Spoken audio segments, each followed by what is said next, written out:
का गर्ल्स लोग एक और जो ये बीक होता है ना, गुस्सा, आजकल की लड़कियां ना बड़ी बिखिया जाती हैं, ऐसे देखेंगे ऐसे करते हैं। बताइए, भगवान अगर कहीं अनचही रह के छोड़ दिया तो दिक्कतें हो जाएगा। तो ऐसा बीख मत किया कीजिए। जिंदगी में जो इंसान अपनी जुबान पे कंट्रोल कर लिया ना कि हमको क्या बोलना है, और गुस्सा पे कंट्रोल कर लिया ना, पूरी दुनिया को जीत सकता है।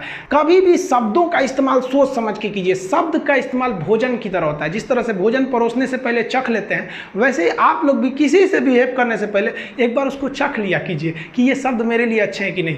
एक बार क्या था कि हम क्लास में पढ़ाते हैं, लड़कियां लेट हो जाती, जो लड़कियां देख रही हैं उनको पता होगा, अगर लड़की गलती से भी क्लास में लेट आई ना तो उसको बहुत बोलते थे हम। लेकिन मंडे टू फ्राइडे क्लास रहता था, सैटरडे संडे जो एक्स्ट्रा क्लास रहता था उसमें हम खुद ही 15-20-25 मिनट लेट हो जाते थे हम, क्योंकि सैटरडे वाले क्लास 3-4 घंटा चलता था, तो हम भी थोड़ा सा लेट हो जाते थे। कोई लड़की बोलती नहीं थी। एक दिन एक लड़की बोली कि सर बताइए ना, हम लोग 10 मिनट लेट कर देते हैं, 5 मिनट लेट करते हैं, तो आप इतना बोलते हैं। आज आप इतना लेट आए हैं, लेकिन क्या करें, आपको तो बोलने वाला कोई है ही नहीं है। इनडायरेक्टली वो लड़की हमको बोलना ही चाहती थी कि आप क्यों लेट आ रहे हैं। लेकिन ज़रा सोचिए, अगर वही कहती कि हम लेट आते हैं तो बोलते हैं, आप लेट आएंगे तो कोई नहीं बोलेगा, क्या है, बात तो सेम है। लेकिन इतना बेहतरीन ढंग से बोली ना कि हमको खुद ही रियलाइज़ हो गया। हम कहें कि तू हमको सिखा रही है, हंसी मजाक में ख़त्म हो गया यहाँ चीज़ को। तो ये अगर आपको बोलने का तरीका आ गया ना, तो आप किसी को डांट भी दीजिएगा तो उसको समझ में नहीं आएगा कि जो हमको डांट रहा था, रियली में तो हमको डांटिए रही थी वो, लेकिन कितना घुमा के डांटी। तो गुस्सा पे कंट्रोल कीजिएगा।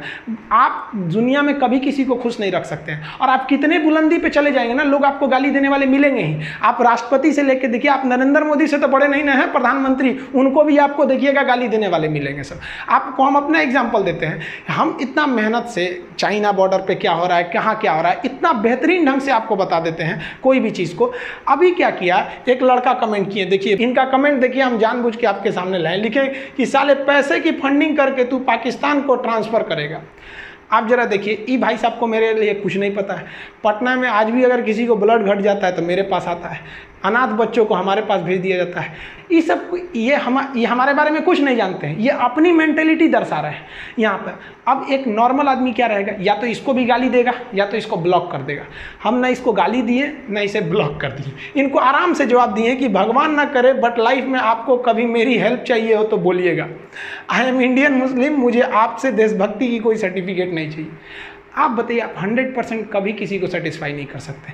कुछ लोग ऐसे होते हैं जो केवल इसीलिए पैदा हुए हैं कि दूसरे चीज़ में कमियां निकालें। आप ताजमहल घूमने जाइएगा, वहाँ भी ताजमहल की लोग कमियां निकालेंगे, और वो लोग कमी निकालेंगे जिनका खुद का घर कुछ काम का नहीं है, वो लोग उसमें कमी निकाल देते हैं। और इस तरह के घटिया लोग 1 से 2% हैं, बाकी 98% लोग अच्छे हैं। लेकिन समस्या क्या है कि वो 98% लोग शांति से रहते हैं, और यही जो खचरई करते हैं, ये दिख जाते हैं, तो हमें लगता है पूरी समाज खराब है। नहीं बाबू, ऐसे लोग केवल 2% है, और इन्हें कोई नहीं ठीक कर सकता है। ये लोग कभी नहीं सुधरेंगे। तो ये हम हर जगह मिलेंगे, गांव में मिलेंगे, शहर में भी मिलेंगे, हर रिलीजन्स में ऐसे मिलेंगे। तो आपको ना बात करने का तहजीब होना चाहिए। जिस दिन आपको अपनी बुराई सहने की आदत हो जाए, आपको तकलीफ सुनने की आदत हो जाए, जिस दिन आपको कोई गाली दे और आपको गुस्सा ना आ जाए, याद रखिएगा उस दिन आप बड़े हो गए हैं।